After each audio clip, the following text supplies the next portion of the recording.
उसने curling iron तैयार किया और जैसे ही जलाया पास रखी चायदानी हिलने लगी और उसमें से 200 रुपए निकल आए। महिला ने फिर कोशिश की और चायदानी को जलाया जिससे फिर हिलने लगी और इस बार 700 रुपए निकले। वह अपनी आंखों पर विश्वास नहीं कर पा रही थी। उसने मेज के कोने पर जोर से लात मारी, दर्द से चिल्लाई, लेकिन चायदानी में 400 रुपए देखकर मुस्कुरा उठी। फिर उसने नक्शे पर जोर से मुक्का मारा जिससे नोट बाहर आ गए। जब उसका बॉयफ्रेंड लौटा तो कमरा अस्त व्यस्त था। वह समझा कि घर में चोरी हो गई।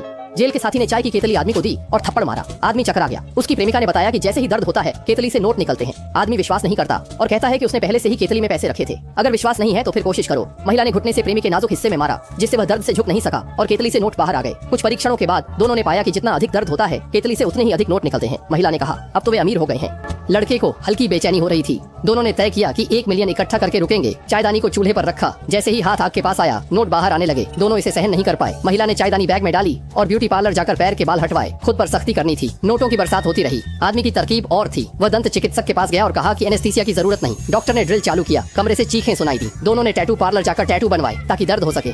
उन्होंने हर तरीका आजमाया और 20 लाख कमा लिए। पैसे टॉयलेट में छिपाकर खरीदारी शुरू कर दी। आदमी ने स्पोर्ट्स कार खरीदी। औरत ने गहने पहने। जो जोड़ा पहले किराया नहीं चुका पाता था उन्होंने शानदार विला खरीद लिया। दोनों अमीर बन गए। ये जादुई पीतल की चायदानी औरत ने प्राचीन वस्तुओं की दुकान से चुराई थी। चायदानी के इतिहास को जानने के लिए आदमी उसे मूल्यांकन के लिए गया। विशेषज्ञों के अनुसार ये चायदानी शायद 2000 साल पुरानी है, लेकिन सटीक उत्पत्ति नहीं बता सके।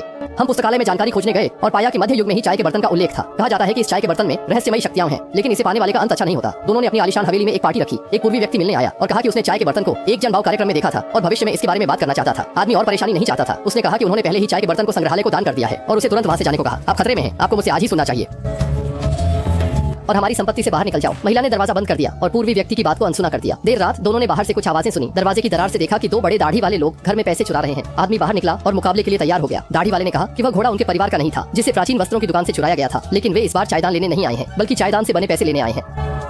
नकद और वह पेस्ट रख सकते हैं जो नहीं चाहिए। आप समझदार हैं, इसे समय रहते हटा देंगे। महिला आगे बढ़ने को तैयार नहीं थी। अचानक 4 दाढ़ी वाले भिड़ गए। आदमी को धक्का दिया गया और वह बेहोश हो गया। महिला दाढ़ी वाले पर चढ़ी, पैसे का थैला वापस लेने की कोशिश की, लेकिन गिरा दी गई और दोनों की मेहनत से कमाई नकदी लूट ली गई। इससे भी बुरा यह था कि नकली नोटों का उत्पादन कम हो रहा था और अधिक पैसे कमाने के लिए उन्हें खुद पर और सख्त होना पड़ा। बार में पहुंचकर आदमी ने खुद को 2 बड़े घूंट शराब पिलाई। चाय का बर्तन पीठ पर लटकाया और डांट फेंकने वाले को उकसाने चला गया।